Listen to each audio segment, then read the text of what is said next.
있습니다.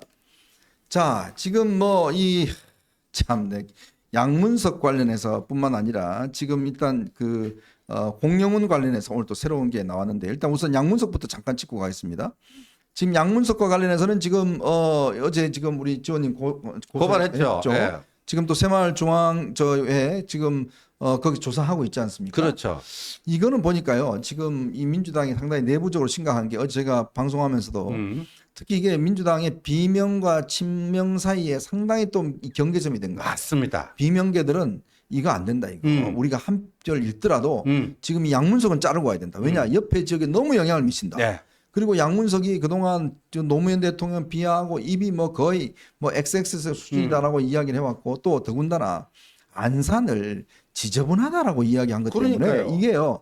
안산 시민들이 지금 자기들 후보가 이렇게 자기 도시를 지저분하다 그런 것 때문에 지금 오히려 안산 시민들이 더 난리라고 그럽니다. 지금 이제 안산시에 제가 이 바닥 정보를 봤는데 네. 안산의 유권자들이요 양문석을 부를 때 뭐라고 부르는지 아십니까?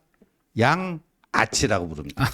양아치. 아치 선생. 아치 선생. 선생님. 아치. 아치 후보. 아치가 아오가 됐어요.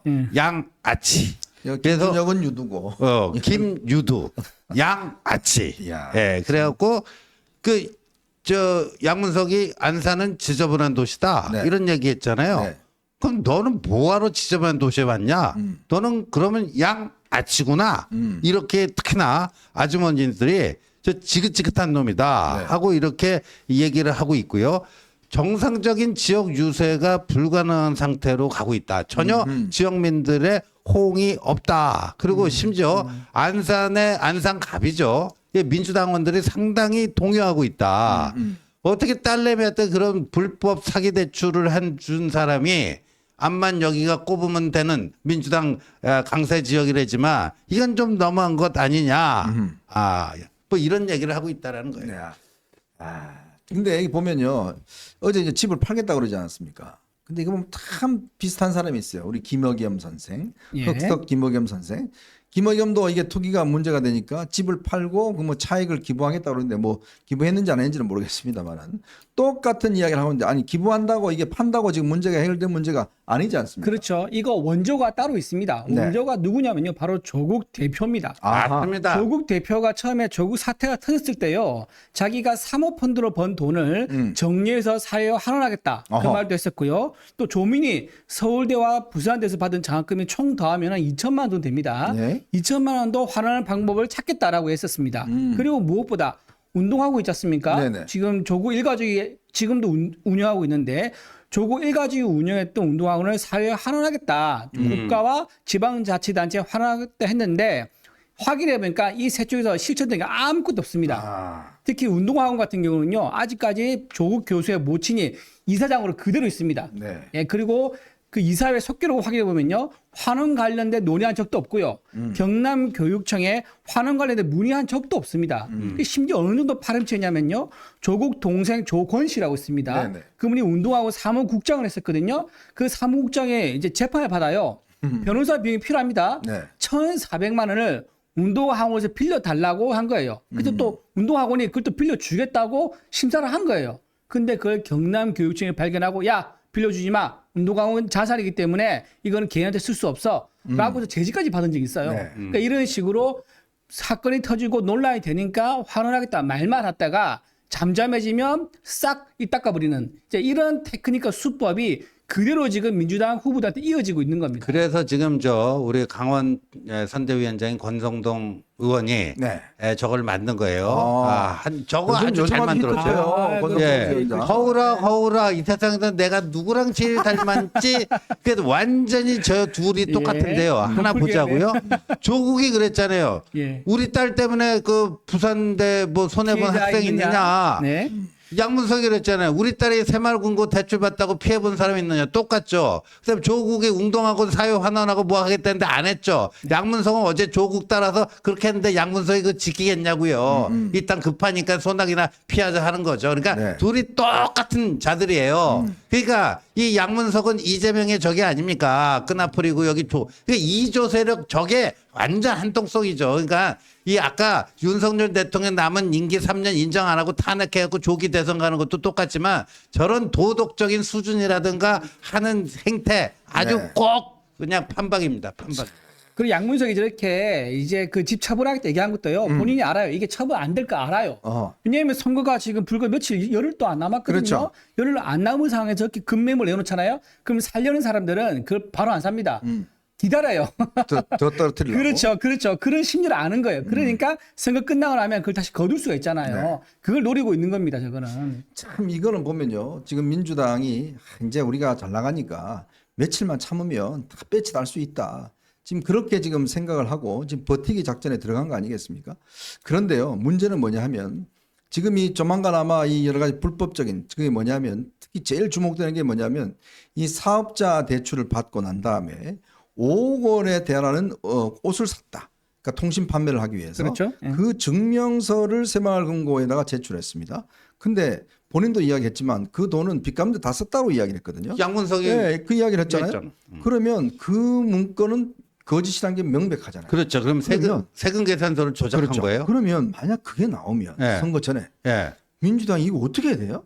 그렇죠. 진짜 이거 골치 아플 거예요. 아, 골치 아프죠. 왜냐면 거기 지금 저 장성민 후보밖에 없습니다. 네. 그러면 국민의힘 후보가 무투표 당선이에요. 무투표 당선됐어. 야, 그 장성민이 운 좋을 수도 있겠다. 아. 예? 아니 그러니까 그렇게 되면 무투표 당선될 수밖에 없는데 그렇게 하자니 그런데 문제는 양문석을 끝까지 가지고 가자니 이게 지금요 스물스물 영향을 미칩니다. 자, 지금 우리가 좀 더 이야기하겠지만 우선 양문석과 공영훈 논란 때문에 지금 수도권이 지금 지지도가 급변하고 있습니다. 오늘요 KSY가 CBS 노컷 뉴스로 의뢰해서 이 조사한 결과 영등포 갑의 경우 여기 지금 최연일 민주당의 국민의힘의 김영주 후보가 나왔거든요. 원래 김영주 후보가 굉장히 좀 도전했죠. 불리했습니다. 네. 근데요 오늘 조사를 해보니까 최연일이가 44.7%, 그다음에 김영주가 40.6%, 얼마 차이 안 나요.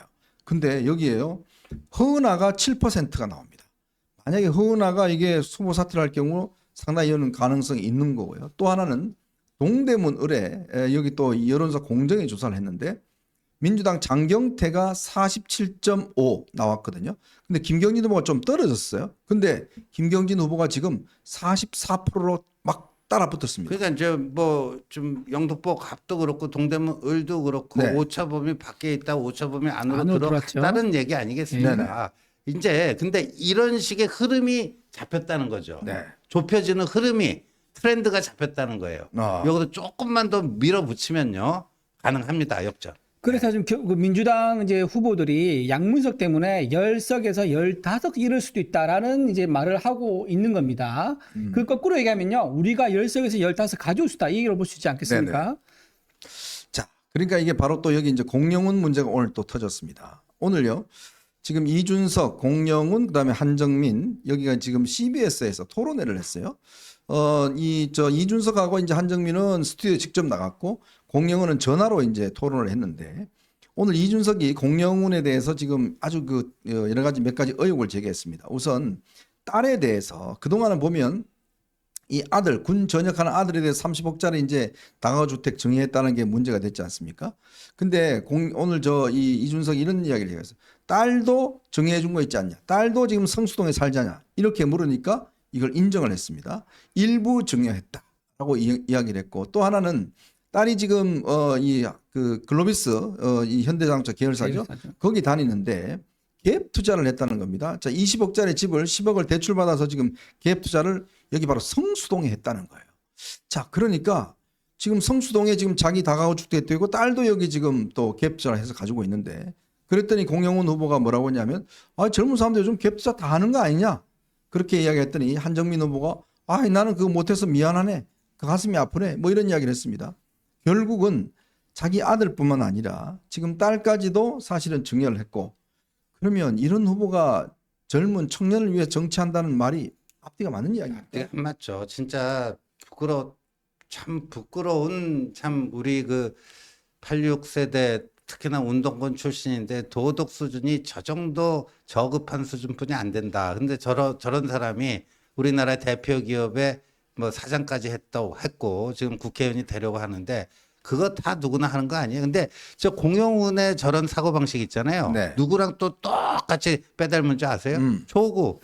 그 뭐 정도는 기승전 조국이 그렇죠. 그 강남에 웬만큼 사는 사람 치고 뭐 자기 애들 뭐 입시 서류 조금 안 만진 사람 있어? 있으면 나와봐. 그런 심리예요. 그러니까 입시 부정 이 정도 다 하지 않느냐. 아, 그 정도는 그랬었죠. 네. 그 정도 갖고 그러냐. 예. 예. 근데요, 참 이게 재밌는 게 왜 또 성수동인가요? 바로 그게 지금 주목되는 것 같아요. 왜냐하면 그렇죠. 지금 이 성수동에 바로 이제 3표 레미콘 자리가 있었습니다.